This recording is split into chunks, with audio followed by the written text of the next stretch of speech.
Hi friends, welcome back to my YouTube channel. ನಾನು ನಿಮ್ಮ ಚಾಂದಿನಿ ಗೌಡ. ಎಲ್ಲರೂ ಚೆನ್ನಾಗಿದ್ದೀರಾ ಅಂತ ಅಂದ್ಕೊಂಡಿದ್ದೀನಿ. ನಾನು ಅಷ್ಟೇ ಚೆನ್ನಾಗಿದ್ದೀನಿ. ಸೊ ಬನ್ನಿ ಇವತ್ತಿನ ವ್ಲಾಗ್ ಸ್ಟಾರ್ಟ್ ಮಾಡೋಣ. ಆ್ಯಂಡ್ ವ್ಲಾಗ್ ನೋಡೋಕ್ಕಿಂತ ಮುಂಚೆ ಗೊತ್ತಲ್ಲ, ಇನ್ನೂ ನನ್ನ ಚಾನಲ್ನ ಯಾರು ಸಬ್ಸ್ಕ್ರೈಬ್ ಮಾಡಿಲ್ಲ, ಸಬ್ಸ್ಕ್ರೈಬ್ ಮಾಡಿ, ಲೈಕ್ ಮಾಡಿ ಆ್ಯಂಡ್ ಶೇರ್ ಮಾಡಿ ಅಂತ ಹೇಳ್ತಾ ಇವತ್ತಿನ ವ್ಲಾಗ್ ಸ್ಟಾರ್ಟ್ ಮಾಡೋಣ. ಫ್ರೆಂಡ್ಸ್ಗಳೇ ಇದ್ದಾರೆ ತುಂಬ ಜನ. ಏನಂತಂದರೆ ಸೇಮ್ ನನ್ನ ಕಾಲೇಜ್ ಮೇಟ್ಸ್ ಎಲ್ಲರಿಗೂ ಸೇಮ್ 2 ಮಂತ್ಸ್ ಗ್ಯಾಪ್ ಅಷ್ಟೇ ಮಕ್ಕಳುಗಳಾಗಿರೋದು. ಅವರಿಗೂ ಅಷ್ಟೇ ಗಂಡು ಮಕ್ಕಳು ಹೆಣ್ಮಕ್ಳು ಎಲ್ಲ ಇದ್ದಾರೆ. ಈಗ ನಾನು ಹೇಗೆ ಇವನನ್ನು ತಡ್ಕೊತಿದ್ದೀನಿ ಹಾಗೆ ಅವರು ತಡ್ಕೊತಿರ್ತಾರೆ ಅಂದ್ಕೊತೀನಿ. ಪತ್ತರಲ್ಲೇ ನಾನಲ್ಲೊಂದು ಸ್ವಲ್ಪ ಪಾತ್ರೆ ತೊಳೆದು ಬರೋಣ ಅನ್ನೋಷ್ಟರಲ್ಲಿ ಬಡ್ಸ್ನೆಲ್ಲ ಈ ಕತೆ ಮಾಡಿದ್ದಾನೆ. ಥ್ಯಾಂಕ್ ಗಾಡ್ ಇದನ್ನು ಅವನಿಗೆ ಗೊತ್ತು, ಇದು ಕಿವಿಗೆ ಹಾಕಿ ತಿರ್ಸ್ಕೊಳ್ಳೋದು ಅಂತ. ಕಿವಿಗೆ ತಿರ್ಸ್ಕೊಂಡು ನೋವು ಮಾಡ್ಕೊಂಡಿಲ್ವಲ್ಲ ನನ್ನ ಪುಣ್ಯ.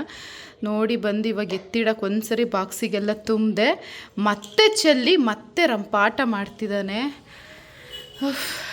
ಇವನನ್ನು ಈಗ ಡೇ ಕೇರ್ಗಳಲ್ಲಿ ಯಾಕೆ ಅಷ್ಟೊಂದು ಮನಿ ಕೇಳ್ತಾರೆ, ಫೀಸ್ ಇರುತ್ತೆ. ಆ್ಯಂಡ್ ಮನೆಗೆ ಮೇಡ್ ಇಟ್ಕೊಳ್ಳೋದ್ರಲ್ಲಿ ಮಗುನ ಕೇರ್ ಟೇಕರ್ನೆಲ್ಲ ತಗೊಳ್ಳೋದ್ರಲ್ಲಿ ಯಾಕೆ ಅಂತ ಇಷ್ಟೊಂದು ಕೇಳ್ತಾರೆ, ಡಿಮ್ಯಾಂಡ್ ಇದೆ ಅಂತ ನನಗೆ ಇವಾಗ ಗೊತ್ತಾಗ್ತಾ ಇದೆ. ನಿಜವಾಗ್ಲೂ ಇದು ಚಿಕ್ಕ ವಿಷಯ ಅಲ್ಲೇ ಅಲ್ಲ, ಮೈಯೆಲ್ಲ ಕಣ್ಣಾಗಿ ಇಟ್ಕೊಂಡಿರ್ಬೇಕು ನಾವು. ಚೂರು ಮಿಸ್ ಆದ್ರೂ ಅಷ್ಟೇ ಮತ್ತೆ ತಲೆಗೆ ತಂದುಬಿಡ್ತಾರೆ. ನನ್ನ ಮಗನ ಕತೆ ನೋಡಿ ಹಿಂಗೆ. ಸುಬ್ಬಾ ಅಲ್ಲಿ ನೋಡು, ಮಿಯೋಬೇಕು ಬಂತು ನೋಡು. ಸೊ ಫ್ರೆಂಡ್ಸ್, ಇವತ್ತಿನ ವ್ಲಾಗ್ ಏನು ಅಂತ ನಿಮಗೆ ಗೊತ್ತಾಗಿದೆ. ನಾನು ಮತ್ತೆ ಮೂಡಿಗೆರೆ ಹೊರಟಿದ್ದೆ. ಏನಂದರೆ ಟ್ರಿಪ್ಪಿಂದ ಹೋಗಿ ಬಂದನಲ್ಲ, ಏನೋ ಒಂಥರ ಮನೇನ ತುಂಬ ಮಿಸ್ ಮಾಡ್ಕೊತಾ ಇದ್ದೆ. ಬಟ್ ನನಗೆ ಈಗ ಸ್ಯಾಟರ್ಡೇ ಬಂದು ಒಂದೊಂದು ದಿನ ಇದ್ದು ಬರೋದು ಅಷ್ಟೊಂದು ನನಗೆ ಸರಿ ಅನ್ನಿಸ್ತಿರ್ಲಿಲ್ಲ. ಅಂದರೆ ಇನ್ನೂ ಇರಬೇಕು ಅನ್ನಿಸ್ತಾ ಇರ್ತಿತ್ತು. ಹಾಗಾಗಿ ಹೇಗಿದ್ದರೂ ಹಬ್ಬ ಇದೆ, ಒಂದೊಂದು ವೀಕ್ ಇದ್ದು ಬರೋಣ. ಮೂಡಿಗೆರೆಯಲ್ಲಿ 1 ವೀಕು ಮತ್ತು ರಂಗನಹಳ್ಳಿಲಿ 1 ವೀಕು ಅಂತ ಹೊರಟೆ. ಆ್ಯಂಡ್ ಅಕ್ಕ ಚಾನಲಲ್ಲೂ ನಿಮಗೆ ಗೊತ್ತಾಗಿದೆ, ನಾನು ಅಕ್ಕ ಎಲ್ಲಿಗೋ ಹೊರಡುವಾಗ ವಿಡಿಯೋ ಕಾಲಲ್ಲಿ ನಾನು ಹೇಳ್ತಾ ಇದ್ದೆ. ಸೊ ಹೀಗೆ ನಾವು ಫ್ರೈಡೇ ನೀವು ಡ್ಯೂಟಿ ಮುಗಿಸ್ಕೊಂಡು ಬಂದರು ಒಂದು 6 ಅನ್ನಂಗೆ ಹೊರಟ್ವಿ. ಆ್ಯಂಡ್ ಬೆಂಗಳೂರು ಟ್ರಾಫಿಕ್ ಬಗ್ಗೆ ಗೊತ್ತಲ್ಲ ನಿಮಗೆ. ಸೊ ನಾವು ಒಂದು ರೂಟ್ ಬೇಡ ಅಂದರೆ ಈ ಕಡೆ ಯಶವಂತಪುರದ ಸೈಡ್ ಬೇಡ ಅಂತ ಅಂದ್ಬಿಟ್ಟು ನಾವು ಇನ್ನೊಂದು ರೂಟಲ್ಲಿ ಹೋದ್ವಿ. ಅಲ್ಲಿ ನೋಡಿದ್ರೆ ಇನ್ನೂ ಹೆವಿ ನೈಸ್ ರೋಡಿಂದ ಹೊರಟ್ವಿ. ಬಟ್ ಅಲ್ಲೂ ಹೆವಿ ಟ್ರಾಫಿಕ್ ಆಗಿಬಿಟ್ಟಿತ್ತು. ಹಾಗಾಗಿ ನಾವು ಬೆಂಗಳೂರು ಬಿಡೋಕ್ಕೇ 1.5 ಗಂಟೆ ಆಯಿತು. 7:30ಗೆ ನಾವು ಬೆಂಗಳೂರು ಬಿಟ್ಟಿದ್ದು ಆ್ಯಕ್ಚುಲಿ. ಆ್ಯಂಡ್ ಮನೆ ರೀಚ್ ಆಗೋಷ್ಟರಲ್ಲಿ 11 o'clock ಆಗಿತ್ತು. ಅಂದರೆ ಮಿಡಲಲ್ಲಿ ನೀವು ಚೆನ್ನಾಗಿ ಡ್ರೈವ್ ಹೈವೇ ಅಲ್ವಾ, ಸೊ ಚೆನ್ನಾಗಿ ಡ್ರೈವ್ ಮಾಡ್ಕೊಂಡು ಬಂದರು. ಆ್ಯಂಡ್ ಬಂದಿದ್ದ ತಕ್ಷಣವೇ ಅತ್ತೆ ಎಲ್ಲ ರೆಡಿ ಮಾಡಿದರು. ಬಿಸಿ ಬಿಸಿ ನೀರು ದೋಸೆ ಇತ್ತು. ಆಮೇಲೆ ನಮಗೆ ಅಂತ ಬಿರಿಯಾನಿ ತರಿಸಿದ್ರು. ಸೊ ಬಿರಿಯಾನಿ, ನೀರು ದೋಸೆ, ಚಿಕನ್ ಗ್ರೇವಿ, ಆಮೇಲೆ ಇದ್ರದ್ದು ಕೆಸ ಅಂತೀವಲ್ಲ, ಸೊ ಕೆಸುವಿನ ಸೊಪ್ಪಿಂದು ದಂಟಿಂದು ಮತ್ತು ಅದ್ರದ್ದು ಎಲ್ಲ ಚಟ್ನಿ ಎಲ್ಲ ಮಾಡಿದರು. ಸೊ ಒಳ್ಳೆ ಊಟ ಮಾಡಿಕೊಂಡು ಪಾಪು ಜೊತೆ ಎಲ್ಲ ಆಟ ಆಡಿಕೊಂಡು ಅವತ್ತಿನ ದಿನಾನ ಮುಗಿಸಿದ್ವಿ.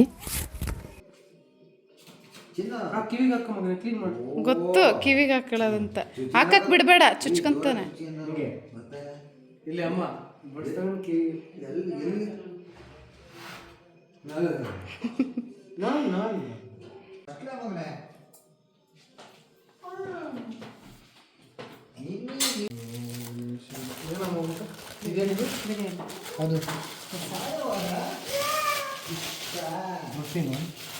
ಸೊ ಫ್ರೈಡೇ ಹೇಗೋ ಮುಗೀತು. ನೆಕ್ಸ್ಟ್ ಸ್ಯಾಟರ್ಡೆ ಅತ್ತೆ ಡ್ಯೂಟಿಗೆ ಹೋಗೋದಿತ್ತು.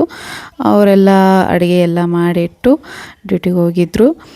ನಾನು ಈವ್ನಿಂಗ್ ಅಷ್ಟರಲ್ಲಿ ಎಲ್ಲ ಫ್ರೆಶ್ ಅಪ್ ಆಗಿಬಿಟ್ಟು ಸ್ವಲ್ಪ ಕಾಫಿ ಮಾಡೋಣ ಅಂತ ಅಂದ್ಬಿಟ್ಟು ಕಿಚನಿಗೆ ಎಂಟ್ರಿ ಆದೆ. ಬಟ್ ನನ್ನ ಬ್ಯಾಡ್ ಲಕ್ ಜಾರಿ ಬಿದ್ದು ಕೈಯೆಲ್ಲ ಟ್ವಿಸ್ಟ್ ಮಾಡಿಕೊಂಡು ಸಖತ್ತು ಸಫರ್ ಪಟ್ಟೆ. ಆ ಸೀನು ಒಂಥರ ಈಗಲೂ ನೆನೆಸ್ಕೊಂಡ್ರೆ ನನಗೆ ಮೈ ಜುಮ್ ಅನ್ನುತ್ತೆ, ನಾನು ಬಿದ್ದಿರೋದನ್ನೆಲ್ಲ ನೆನೆಸ್ಕೊಂಡ್ರೆ. ಹಾಯ್ ಗಾಯ್ಸ್, ಅಕ್ಕಂದು ಕೈ ಮುರಿದೋಗಿದೆ. ಮುರಿದೋಗಿಲ್ಲ ಅನ್ಸುತ್ತೆ, ಮುರಿದೋಯ್ತದೆ. ನಾನೇ ವ್ಲಾಗ್ ಮಾಡಲ ಏನು? ಹ್ಞೂ, ನಾನು ಮಾಡಿದ್ರೆ ಯಾರೂ ನೋಡೋದೇ ಇಲ್ಲ. ಮೇಡಮ್ ಅವರು ನಿನ್ನೆ ನಮ್ಮ ಮನೇಲಿ ಕರೆಂಟ್ ಇರಲಿಲ್ಲ, ಹಂಗೆ ಕೆಳಗೆ ಇಳಿದ್ಬಿಟ್ಟು ಕಿಚನಿಗೆ ಹೋಗಿದ್ದಾರೆ. ಕಿಚನಲ್ಲಿ ಫ್ರಿಜ್ಜಿಂದು ಏನೋ ನೀರು ಲೀಕ್ ಆಗಿದೆ ಅನಿಸುತ್ತೆ. ಅದ್ರ ಮೇಲೆ ಕಾಲಿಟ್ಬಿಟ್ಟು ಬಿದ್ದು ಕೈಗೊಂದು ಸ್ವಲ್ಪ ಏಟು ಮಾಡ್ಕೊಂಡಿದ್ದಾರೆ.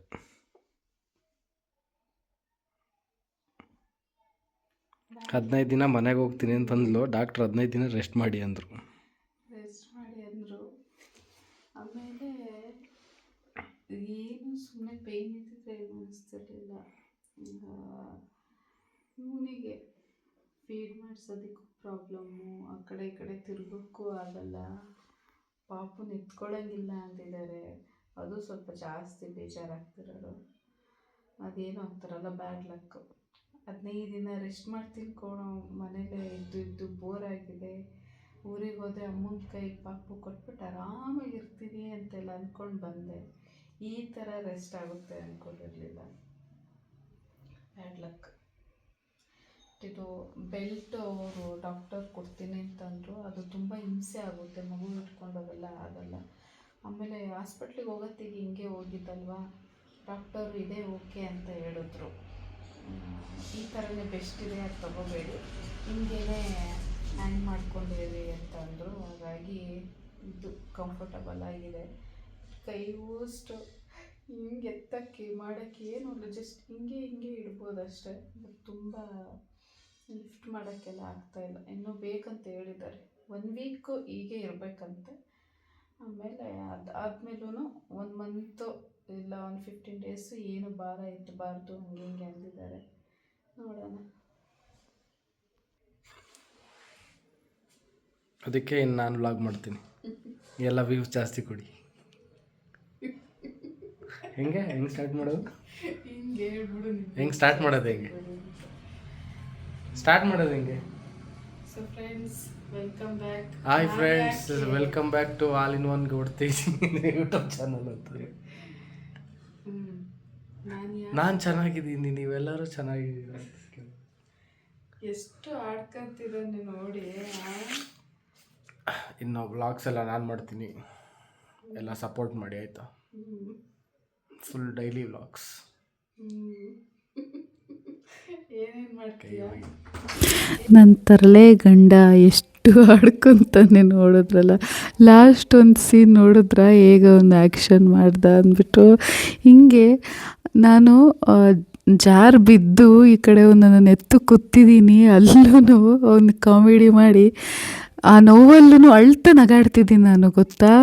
ಅಮ್ಮ ಅಂತ ಅಂತೀನಿ, ನಗಾಡ್ತೀನಿ. ಈ ಥರ ಅವನು ಅಂದರೆ ಸ್ವಲ್ಪ ಅವಳಿಗೆ ಓವರ್ ಥಿಂಕ್ ಮಾಡೋಕ್ಕೆ ಬಿಡಬಾರ್ದು ಅನ್ನೋ ಥರ ಒಂದು. ನನಗೆ ಈಗಲೂ ವೀಡಿಯೋ ನೋಡಿ ನಗು ಬರ್ತಾಯಿದೆ. ಸೊ ಕೈ ಯೂಸ್ಟ್ ಆಗಿರೋದ್ರಿಂದ ಏನೇನು ನಾನು ಕೆಲಸ ಮಾಡ್ತಾಯಿಲ್ಲ. ಆ್ಯಕ್ಚುಲಿ ನನಗೆ ಸ್ನಾನ ಮಾಡಿಸಿದ್ದು ನಮ್ಮ ಅತ್ತೆ, ಆಮೇಲೆ ಊಟ ಎಡಗೈಯಲ್ಲಿ ಮಾಡಿದೆ. ಒಂದೊಂದು ಸ್ವಲ್ಪ ಟ್ರೈ ಮಾಡಿದೆ ಬಲಗೈಯಲ್ಲಿ ಊಟ ಮಾಡೋಕ್ಕೆ. ಆಮೇಲೆ ಇನ್ನು ತಲೆ ಬಾಚೋದು ಅತ್ತೆ, ಪಾಪನಂತೂ ಇವ್ರು 3 ಜನನೇ ನೋಡ್ಕೊತಾ ಇದ್ರು. ಇನ್ನು ಸಂಡೇ ಟೈಮು ಅತ್ತೆ ನೋಡ್ಕೊತಾರೆ, ಅವಾಗ ರಜೆ ಇದ್ದಿದ್ದಕ್ಕೆ ಓಕೆ. ಬಟ್ ಅವ್ರ ಡ್ಯೂಟಿ ಅವರ್ಸಲ್ಲಿ ಆಗಲ್ವಲ್ಲ. ಆಮೇಲೆ ಅದಕ್ಕೇ ಅಮ್ಮನ್ನ ಫೋನ್ ಮಾಡಿ ಅಮ್ಮಂಗೆ ಬರೋಕ್ಕೆ ಹೇಳಿದೆ. ಮಂಡೇ ಅಮ್ಮ ಬರ್ತೀನಿ ಅಂತ ಹೇಳಿದ್ರು. ಇನ್ನು ಎಮರ್ಜೆನ್ಸಿಗೆ ಅಂತ ಅಂದ್ಬಿಟ್ಟು ಅಲ್ಲೇ ಪ್ರೈವೇಟ್ ಕ್ಲಿನಿಕ್ಕಿಗೆ ತೋರಿಸಿದ್ವಿ. ಇನ್ನೊಬ್ರು ಆರ್ಥೋ ಡಾಕ್ಟರ್ ಇನ್ಸ್ಟ್ರಕ್ಷನ್ ಮೇಲೇ ತೋರಿಸಿದ್ದು. ಬಟ್ ಇನ್ನೂ ನಂದು ರಿಪೋರ್ಟೆಲ್ಲ ಇನ್ನೊಂದು ಸರಿ ಮೇಯ್ನ್ ಸ್ಪೆಷಲೈಸ್ಡ್ ಡಾಕ್ಟರ್ ಹತ್ರನೇ ತೋರಿಸೋಣ ಅಂತ ಅಂದ್ಬಿಟ್ಟು ಮತ್ತೆ ನಾವು ಹೊರಟ್ವಿ. ನೀವಿನ್ನೂ ಹಾಗೆ ಬೆಂಗಳೂರಿಗೆ ಹೊರಟಿದ್ರು. ಸೊ ಆನ್ ದಿ ವೇ ಹಾಸ್ಪಿಟಲಿಗೆ ಹೋಗಿ ಅಲ್ಲಿಂದ ಹೋಗೋಣ ಅಂತ ಅಂದ್ಕೊಂಡು ನಾವು ಮತ್ತೆ ಇಲ್ಲೇ ಮೂಡಿಗೆರೆ MGM ಹಾಸ್ಪಿಟಲಿಗೆ ಹೊರಟ್ವಿ. ಪಾಪ ನನಗೆ ಈಗ ಆಗಿದ್ದಕ್ಕೆ ನೀವಿಗೆ ಹೋಗೋಕ್ಕೆ ಮನಸ್ಸಿರಲಿಲ್ಲ. ಬಟ್ ಲೀವ್ ಇರಲಿಲ್ಲ, ಟ್ರಿಪ್ಪಿಗೆ ಬೇರೆ ಹೋಗಿ ಒಂದು ಲೀವ್ ಆಗಲೇ ಆಗಿತ್ತು. ಹಾಗಾಗಿ ಇಲ್ಲೂ ಇನ್ನೇನು ಅತ್ತೆ ಮಾವಮ್ಮನೂ ಬರ್ತೀನಿ ಅಂತ ಹೇಳಿದ್ರಲ್ಲ. ಸೊ ಪರವಾಗಿಲ್ಲ, ನೀನು ಹೋಗು, ನೆಕ್ಸ್ಟ್ ವೀಕ್ ಬರಂತೆ ಅಂತ ಅಂದ್ಬಿಟ್ಟು ನೀವಿನ ಕಳಿಸ್ದೆ. ಇನ್ನು ನನ್ನ ಮಗ ನಮ್ಮ ಕಾರಲ್ಲಿ ಕೂತ್ರೆ ಮಾತ್ರ ಹೊಸ ಕಾರಲ್ವ, ಅವಾಗ ಸ್ವಲ್ಪ ಅವನಿಗೆ ವಾಮಿಟ್ ಸೆಷನ್ ಆಗುತ್ತೆ. ಇನ್ನು ಬೇರೆ ಯಾವ ಕಾರಲ್ಲಿ ಕೂತ್ರೂ ಅವನಿಗೆ ಅಷ್ಟೊಂದು ಅನಿಸಲ್ಲ. ಸೊ ಇನ್ನು ನಮ್ಮ ಅಪ್ಪ ಅಂದರೆ ಮಾವ, ಅತ್ತೆ, ನೀವು ಹಿಂಗೆಲ್ಲರೂ ಇದ್ರು ಅಂದರೆ ಇನ್ನೂ ಖುಷಿ ಅವನು ನೋಡಿ ಅವ್ನ ಜೋಶ್ ಹೆಂಗಿದೆ ಅಂತಂದ್ಬಿಟ್ಟು. ಆ್ಯಂಡ್ ಲಾಸ್ಟ್ ಟೈಮು ಇದೇ ಹಾಸ್ಪಿಟಲಲ್ಲಿ ಅವನಿಗೆ 1 ವೀಕ್ ಅಡ್ಮಿಟ್ ಮಾಡಿದ್ವಿ ನಾವು. ಹಾಗಾಗಿ ಅಲ್ಲೆಲ್ಲ ಸಿಸ್ಟರ್ಸ್ಗಳು, ಡಾಕ್ಟರ್ಸ್ ಎಲ್ಲ ಸ್ವಲ್ಪ ಪರಿಚಯ ಆಗಿಬಿಟ್ಟಿದ್ರು. ಹಾಗಾಗಿ ಇವಾಗ ಅವನನ್ನೆಲ್ಲರೂ ಮಾತಾಡ್ಸೋರು ಅವ್ನು ಬಂದಾಗ, 1 ವೀಕ್ ಗೆಸ್ಟ್ ಆಗಿದ್ದೆ ಅಲ್ವಾ ಅಂತ ಅಂದ್ಬಿಟ್ಟು ನೆನ್ಪಿಟ್ಕೊಂಡಿದ್ರು. ನೆಕ್ಸ್ಟ್ ನಾನು ಅದೇ ಡಾಕ್ಟರಿಗೆ ತೋರಿಸ್ದೆ. ಅವರು ಎಲ್ಲ ಸ್ವಲ್ಪ ಕೈಯೆಲ್ಲ ಮೂಮೆಂಟ್ ಮಾಡಿ ಅಬ್ಸರ್ವ್ ಮಾಡಿದ್ರು. ಸ್ವಲ್ಪ ನನಗೆ ಮಸಲ್ಸು ಪೆಟ್ಟು ಬಿದ್ದಿದೆ ಮತ್ತು ಟೇರ್ ಆಗಿರ್ಬೋದು, ಅದಕ್ಕೋಸ್ಕರ ಇಷ್ಟೊಂದು ಪೇಯ್ನ್ ಆಗ್ತಿದೆ. 1 ವೀಕಲ್ಲಿ ನೋವು ಕಮ್ಮಿಯಾಗಿ ಸರಿ ಆಗುತ್ತೆ. ಸ್ವಲ್ಪ ಆಗಲಿಲ್ಲ ಅಂದರೆ MRI ಎಲ್ಲ ಮಾಡಬೇಕಾಗುತ್ತೆ. ಬಟ್ ನನ್ನ ಅನಿಸಿಕೆ ಸರಿ ಆಗುತ್ತೆ, ಅಷ್ಟೇನಾಗಿಲ್ಲ. ಮಸಲ್ಸಿಗೆ ಪೆಟ್ಟು ಬಿದ್ದಿರೋದ್ರಿಂದ ಈ ಥರ ಆಗಿದೆ, ಏನೋ ವರಿ ಆಗಬೇಡಿ ಅಂತ ಹೇಳಿ ಆ ಮೆಡಿಸನ್ ಎಲ್ಲ ಕೊಟ್ಟು ಕಳಿಸಿದ್ರು.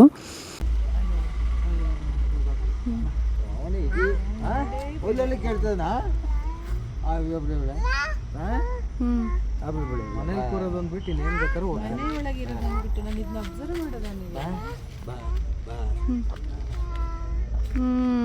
ಆರೋಗ್ಯ ಹುಷಾರು ಆಗ್ಲಲ್ಲಿ ಟಾಟಾ ಬಾಯ್ ಬಾಯ್ ಅಪ್ಪ.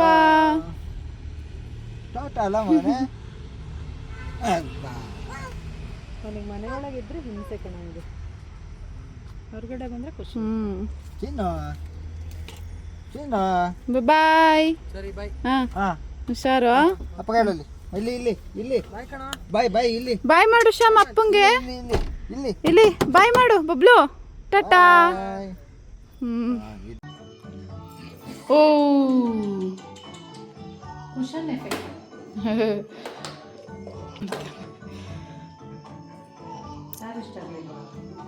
ಇಲ್ಲಪ್ಪ, ಮಧ್ಯಾಹ್ನ ಚೆನ್ನಾಗಿ ತಿಂತ, ಸರಳಾಗಿ ಕರಗಿಲ್ಲೇನ. Friends, welcome back. ಎಲ್ಲರಿಗೂ ಗೊತ್ತಾಗಿದೆ ಆಲ್ರೆಡಿ. ನಾನು ಕ್ಲಿಪ್ಪಿಂಗ್ಸ್ಗಳನ್ನೆಲ್ಲ ಹಾಕಿದ್ದೀನಿ. ರಿಯಲಿ ತುಂಬ ಬೇಜಾರಾಗುತ್ತೆ. ನಾನು ಟ್ರಿಪ್ಪಿಗೆ ಹೋಗಿ ಬಂದೋಳು 1 ವೀಕ್ ಇದ್ನಲ್ಲ. ಸೊ ಏನೋ ಅಲ್ಲೊಂಥರ ಎಲ್ಲ ಕಸಿನ್ಸ್ ಜೊತೆ ಎಲ್ಲ ಟೈಮ್ ಸ್ಪೆಂಡ್ ಮಾಡಿ ಖುಷಿಯಾಗಿದ್ದು. ಯಾಕೋ ಮನೆಗೆ ಬರಬೇಕು, ಮನೆಗೊಂದು ಸರಿ ಬರಬೇಕು ಅನ್ನೋ ಥರ ಫೀಲ್ ಆಗ್ತಾಯಿತ್ತು. ನೀವೀಗ ಅಂದೆ ಸ್ವಲ್ಪ ರೆಸ್ಟ್ ಮಾಡಬೇಕು ಅಂತ ಅನ್ನಿಸ್ತಾ ಇದೆ ನನಗೆ. ಬೆಂಗಳೂರಲ್ಲಿ ರೆಸ್ಟ್ ಆದ್ರೂ ಒಬ್ಬಳೇ ಮಗು ನೋಡ್ಕೊಳ್ಳೋದು ಗೊತ್ತಲ್ಲ ನಿಮಗೆ, ಎಲ್ಲ ಹೇಗಿರುತ್ತೆ ಅಂತ ಅಂದ್ಬಿಟ್ಟು ಹೋಗ್ತೀನಿ. ಬಟ್ ಇವಾಗ ಫ್ರೈಡೇ ಹೋಗೋದು, ಸಂಡೇ ಬರೋದು, ಈ ಥರ ಎಲ್ಲ ಸ್ವಲ್ಪ ಕಷ್ಟ ಆಗುತ್ತೆ. ನನಗಿನ್ನೂ ಇರಬೇಕು ಅನಿಸುತ್ತೆ. ಮಗುಗೂ ಅಷ್ಟೇ, ಈಗ ತಾನೇ ಅಲ್ಲಿ ಅಡ್ಜಸ್ಟ್ ಆಗ್ತಿರ್ತಾನೆ, ಹೋಗಿದ ತಕ್ಷಣ ಮತ್ತೆ ಬರೋದು ಅನ್ನೋ ಥರ ಆಗುತ್ತೆ. ಅವನಿಗೂ ಕಷ್ಟ ಆಗುತ್ತೆ. ಮತ್ತು 5 to 6 hours ಟ್ರಾವೆಲ್ಲು ಸರಿ ಆಗಲ್ಲ. ಹಾಗಾಗಿ ಸರಿ ಹೋದರೆ ನಾನು 1 ವೀಕ್ 2 ಕಡೆನೂ ಇದ್ದು ಬರ್ತೀನಿ. ಮೂಡಿಗೆರೆಯಲ್ಲಿ 1 ವೀಕು, ರಂಗನಹಳ್ಳಿಗೆ 1 ವೀಕ್ ಇದ್ದು ಬರ್ತೀನಿ ಅಂತ ಅಂದಿದ್ದೆ. ಸ್ಟಾರ್ಟಿಂಗು ನಂಗೆ ಬೇಜಾರಾಗುತ್ತೆ, ಬೇಡ ಅಂತಿದ್ದೆ. ಆಮೇಲೆ ಸರಿ ಬಿಡು ಪಾಪ, ಒಬ್ಬಳೇ 4 ಗೋಡೆ ಮಧ್ಯೆ ಇರ್ತೀಯ, ಇನ್ನೇನು ಆಯಿತು ಹೋಗ್ಬಾ ಅಂತ ಕರ್ಕೊಂಡು ಹೋಗ್ತೀನಿ ಅಂತ ಹೇಳ್ದೆ. ಆಮೇಲೆ ಇನ್ನೊಂದು ಊರಲ್ಲಿ ಹಬ್ಬ ಇತ್ತು, 25th 26th ಸಂಡೇ ಹಬ್ಬ ಇದೆ, ಏಕಾದಶಿ ಹಬ್ಬ. ಹಾಗಾಗಿ ಎಲ್ಲ ಕಸಿನ್ಸು, ನಳಿ ಅಕ್ಕ ಬರ್ತಾ ಇದ್ದಾರೆ, ಆಮೇಲೆ ಆಶಾ ಬರ್ತಿದ್ದಾಳೆ, ಆಮೇಲೆ ಭದ್ರಾವತಿಯಿಂದಲೂ ಎಲ್ಲ ಅತ್ತೆ, ಪುಟ್ಟಪ್ಪ, ಕಸಿನ್ಸು, ರಿಷಿ, ಭುವನ್, ಕೇಶು, ಪ್ರತಿಯೊಬ್ಬರು ಎಲ್ಲರೂ ಬರ್ತಾ ಇರೋದ್ರಿಂದ ನನಗೆ ಎಲ್ಲ ಕಸಿನ್ಸ್ ಸಿಗ್ತಾರಲ್ಲ ಅಂತ ತುಂಬ ಖುಷಿಯಾಗಿದ್ದೆ. ಸೊ ಹಂಗಾಗಿ ಇಲ್ಲಿಗೆ ಬಂದು ಇಲ್ಲಿಂದ ಫಸ್ಟು ಮೂಡಿಗೆರೆಗೆ ಬರೋಣ, ಆಮೇಲೆ ರಂಗನಹಳ್ಳಿಗೆ ಹೋಗೋಣ. 1 ವೀಕ್ ಇದ್ಬಿಟ್ಟು ಆಮೇಲೆ ಮತ್ತೆ ನೀವೇ 15 ಡೇಸಿಗೆ ನೀವೇ ಬರೋದು ನೆಕ್ಸ್ಟ್ ಅವರಿಗೆ. ಫಸ್ಟ್ ಸ್ಯಾಟರ್ಡೆ ಮತ್ತು 3rd ಸ್ಯಾಟರ್ಡೆ ರಜಾ. ಸೊ ಫಸ್ಟ್ ಸ್ಯಾಟರ್ಡೆ ಬಂದಾಗ ರಿಟರ್ನ್ ಬರೋಣ ಅಂತ ಅಂದ್ಕೊಂಡು ಬಂದೆ. ನೀವು ನಿಖಿತಾ ಅಕ್ಕನ ವ್ಲಾಗಲ್ಲಿ ನೋಡಿರ್ಬೋದು, ನಾನು ವೀಡಿಯೋ ಕಾಲಲ್ಲೆಲ್ಲ ಹೇಳಿದ್ದೆ. ರೆಸ್ಟ್ ಮಾಡೋಣ ಅಂತ ಬಂದೋಳಿಗೆ ಈ ಥರ ರೆಸ್ಟ್ ಆಗುತ್ತೆ ಅಂತ ಅಂದ್ಕೊಂಡಿರಲಿಲ್ಲ. ತುಂಬ ಹುಷಾರಾಗೇ ಇದ್ದೆ. ಫಸ್ಟ್ ಟೈಮ್ ನನಗೆ ಈ ಥರ ಫ್ರ್ಯಾಕ್ಚರ್ ಆಗಿರೋದು. ಫ್ರ್ಯಾಕ್ಚರ್ ಅಂದರೆ ಮೂಳೆ ಮುರಿದೋಗಿಲ್ಲ, thank God. But muscles tear ಆಗಿದೆ ಅಂತೆ. ಆಮೇಲೆ ಅದು ವೆಯ್ಟ್ ಅಲ್ಲಿಂದ ಮೇಲಿಂದ ಬಿದ್ದಿರೋದ್ರಿಂದ ತುಂಬ ಜಜ್ಜಿರೋ ಥರ ಆಗಿದೆ ಮಸಲ್ಸು. ಸೊ 15 ಡೇಸ್ ಅಂತೂ ಬೇಕು. 1 ವೀಕ್ ಮೇಲೂ ಈ ಥರ ಇಟ್ಕೊಂಡಿರಬೇಕು ಕೈಯು. ಆಮೇಲೆ ಒಂದು 15 ಡೇಸ್ ಅಂತೂ ಏನು ಭಾರ ಎತ್ತಬಾರ್ದು, ಈ ಕೈಯಲ್ಲಿ ಏನು ಕೆಲಸ ಮಾಡಬಾರ್ದು ಅಂದಿದ್ದಾರೆ. ಬಟ್ ಒಬ್ಬಳೇ ಸಿಂಗಲ್ ಆಗಿದ್ದರೆ ಅಷ್ಟೊಂದು ನನಗೆ ವರಿ ಆಗ್ತಾ ಇರಲಿಲ್ಲ. ಅತ್ತೆನೂ ಅದೇ ಹೇಳ್ತಾಯಿದ್ರು. ಮಗು ಇರೋದ್ರಿಂದ, ನಾನು ರೈಟ್ ಹ್ಯಾಂಡೇ ಆಗಿರೋದ್ರಿಂದ, ನಾನು ಫೀಡ್ ಮಾಡಿಸೋದೆಲ್ಲ ಸ್ವಲ್ಪ ಜಾಸ್ತಿ ರೈಟ್ ಸೈಡೇ ಇರೋದ್ರಿಂದ ಎಷ್ಟು ಹಿಂಸೆ ಆಗ್ತಾಯಿದೆ ಅಂದರೆ, ಅವನಿಗೂ ರೂಢಿಯಾಗಿರೋದ್ರಿಂದ ಮಧ್ಯರಾತ್ರಿ ಆ ಕಡೆ ಹೋಗ್ತಾನೆ ಅವನು ಒಂದೇ ಕೈಯಲ್ಲಿ ಎಳ್ಕೊಂಡು ಕರ್ಕೋಬೇಕು. ಆಮೇಲೆ ಎತ್ಕೋ ಅಮ್ಮ ಅನ್ನೋ ಥರ ಅಮ್ಮ ಅಂತ ಬರ್ತಿರ್ತಾನೆ. ನನಗೆ ಆಗಲ್ಲ ಎತ್ಕೊಳ್ಳೋಕ್ಕೆ, ಸಖತ್ತು ಹಿಂಸೆ. ಮದರ್ಹುಡ್ಡಲ್ಲಿ ಈ ಥರ ಎಲ್ಲ ಆಗಿಬಿಟ್ರೆ ಮಾತ್ರ ನಿಜವಾಗ್ಲೂ ಆಗಲ್ಲ, ತುಂಬ ಕಷ್ಟ ಆಗುತ್ತೆ. ಆಮೇಲೆ ಇವಾಗ ಅತ್ತೆ ಸಂಡೇ ಎಲ್ಲ ಅತ್ತೆ ಇರೋದ್ರಿಂದ ಓಕೆ. ಬಟ್ ಎಲ್ಲಿ ತನಕ ನನಗೆ ಒಂದು ತಲೆ ಬಾಚ್ಕೊಳ್ಳೋಕ್ಕೂ ಆಗಲ್ಲ, ಸ್ನಾನ ಮಾಡೋಕ್ಕೂ ಆಗಲ್ಲ, ಏನೇನಕ್ಕೂ ಆಗಲ್ಲ. ಎಲ್ಲ ನನಗೆ ಇವಾಗ ಅತ್ತೆನೇ ಮಾಡ್ತಿದ್ದಾರೆ ಪ್ರೆಸೆಂಟು. ಈಗ ಅದಕ್ಕೆ ಅಮ್ಮ ಬರ್ತಾ ಇದ್ದಾರೆ ನಾಳೆ. ಆಗಲ್ಲ, ಯಾಕಂದರೆ ಅತ್ತೆನೂ ಡ್ಯೂಟಿಗೆ ಹೋಗಬೇಕು. ಅವರು ಅಡುಗೆ ಪಾಪು ನನ್ನನ್ನು ಎಕ್ಸ್ಟ್ರಾ ಆ ಕಡೆ ವರ್ಕ್ ಒಬ್ಬರೇ ಎಷ್ಟು ಅಂತ ಮಾಡೋಕ್ಕಾಗುತ್ತೆ. ಹಾಗಾಗಿ ಅಮ್ಮನ್ನ ಕರ್ಸ್ಕೊತಾ ಇದ್ದೀನಿ. ಒಂದು 4 ಡೇಸ್ ಆದರೂ ಅಟ್ಲೀಸ್ಟ್ ಬಂದು ಸ್ವಲ್ಪ ಕೈ ಎತ್ತ ಥರ ಆಗೋ ತನಕನಾರು ಇದ್ದರೆ ಆಮೇಲೆ ಸರಿ ಆಗುತ್ತೆ. ಆಮೇಲೆ ರಂಗನಹಳ್ಳಿಗೆ ಹೋಗೋಣ ಅಂತ ಇದ್ದೀನಿ. ಸೊ ಅಮ್ಮ ಬರ್ತಿದ್ದಾರೆ. ಬಟ್ ಏನೋ ಏನು ಹೇಳೋದಂತ ಗೊತ್ತಾಗ್ತಾ ಇಲ್ಲ. ತುಂಬ ಅಂದರೆ ತುಂಬ ಬೇಜಾರಾಗ್ತದೆ. ಆ್ಯಂಡ್ ಪೇಯ್ನು ಅಷ್ಟೇ, ಸಖತ್ ಪೇಯ್ನ್ ಇದೆ. ಇದನ್ನು ಸ್ವಲ್ಪ ಹೀಗೆ ಅಂತ ಮಾಡ್ಬೋದು ಅಷ್ಟೇ. ನಾನು ಇಲ್ಲಿ ಸಖತ್ತು ಪೆಟ್ಟು ಬಿದ್ದು ಇದಾಗಿದೆ. ಮಸಲ್ಸ್ ಗೊತ್ತಲ್ಲ, ಈ ವೆಯ್ಟು ಒಂದೇ ಸರಿ ಬಿದ್ದರೆ ಹೇಗಾಗಲ್ಲ. ಹಿಂಗಂತೂ ಎತ್ತಕ್ಕೆ ಆಗಲ್ಲ. ನನಗೆ ಫ್ಯೂಚರ್ದು ಭಯ ಆಗ್ತಾಯಿದೆ. ಇದು ಏನಾದ್ರು ಪೇಯ್ನ್ ಹಂಗೆ ಉಳ್ಕೊಂಬಿಡುತ್ತಾ, ಇಲ್ಲ ನಾನು ಮತ್ತೆ ಬೆಂಗಳೂರಿಗೆ ಹೋಗಿ ಒಬ್ಬಳೇ ಇವನನ್ನು ನೋಡ್ಕೋಬೇಕು, ಎಲ್ಲ ಮಾಡ್ಕೋಬೇಕು, ಆವಾಗ ಏನಾದರೂ ನೋವು ಕಾಣಿಸ್ಕೊಳ್ಳುತ್ತಾ ಏನು ಅಂತ ನನಗೆ ಅದ್ರೂ ಸ್ವಲ್ಪ ಓವರ್ ಥಿಂಕ್ ಜಾಸ್ತಿ ಆಗಿಬಿಟ್ಟಿದೆ. ನೀವೇ ಹೇಳ್ತಾ ಇದ್ದೀರಿ ಏನು ಅಂತ. ಆಮೇಲೆ ಕಾಮಿಡಿ ಮಾಡ್ಕೊಂಡು ಆಮೇಲೆ ಚೆನ್ನಾಗೇ ಇದ್ದೀವಿ, ಮೆಂಟಲಿ ಚೆನ್ನಾಗಿದ್ದೀನಿ. ನಾನು ನಗಾಡ್ಕೊಂಡು ಕಾಮಿಡಿ ಮಾಡ್ಕೊಂಡು ಎಲ್ಲರೂ ಚೆನ್ನಾಗೇ ಇದ್ದೀವಿ. ಬಟ್ ಫಿಸಿಕಲ್ಲಾಗಿ ನಂದು ರೈಟ್ ಹ್ಯಾಂಡ್ ಡಮಾರ್ ಆಗಿದೆ. ಬಟ್ ಬೇಗ ಹುಷಾರಾಗಲಿ ಅಂತ ಕೇಳ್ಕೊತೀನಿ ಅಷ್ಟೇ. ಯಾರಿಗಿಲ್ಲ ಅಂದರೂ ನನ್ನ ಮಗನಿಗೋಸ್ಕರ ಬೇಗ ಹುಷಾರಾಗಲಿ, ಇಲ್ಲಾಂದರೆ ತುಂಬ ಕಷ್ಟ ಆಗುತ್ತೆ ನೋಡ್ಕೊಳ್ಳೋಕ್ಕೆ. ಅದೇ ಡಾಕ್ಟರು ಒಂದು 5 ಡೇಸ್ ಎಲ್ಲ 2 ಇಂಜೆಕ್ಷನ್ ಆಗಿದೆ ಆಗಲೇ. 5 ಡೇಸಿಗೆ ಪೇಯ್ನ್ ಕಿಲ್ಲರ್ ಟ್ಯಾಬ್ಲೆಟ್ಸ್ ಕೊಟ್ಟಿದ್ದಾರೆ. ಆಮೇಲೆ ಹಂಗೆ ಹಾಟ್ ಬ್ಯಾಗಲ್ಲಿ ಸ್ವಲ್ಪ ಇದು ತೊಗೋತಾ ಇರಬೇಕು, ಹಿಟ್ ಮಾಡ್ಕೊತಿರ್ಬೇಕು. ಆಮೇಲೆ ಸ್ವಲ್ಪ ಆಯಿಲ್ ಮಸಾಜ್ ಅಂದರೆ ಪ್ರೆಸ್ ಮಾಡಬಾರ್ದು, ಹಾಗೆ ಮೇಲೆ ಅಪ್ಲೈ ಮಾಡಬೇಕು.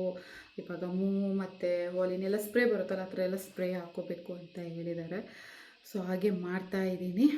ನೋಡೋಣ ಯಾವಾಗ ಸರಿ ಹೋಗುತ್ತೆ ಅಂತ ಅಂದ್ಬಿಟ್ಟು. ಆದಷ್ಟು ಬೇಗ ಸರಿ ಹೋಗಿ ಮುಂಚೆ ಥರ ಆದರೆ ಸಾಕು. ನನಗೆ ಈ ಥರ ಎಲ್ಲ ಪೇಷಂಟ್ ಥರ ಇರೋಕ್ಕಾಗಲ್ಲ.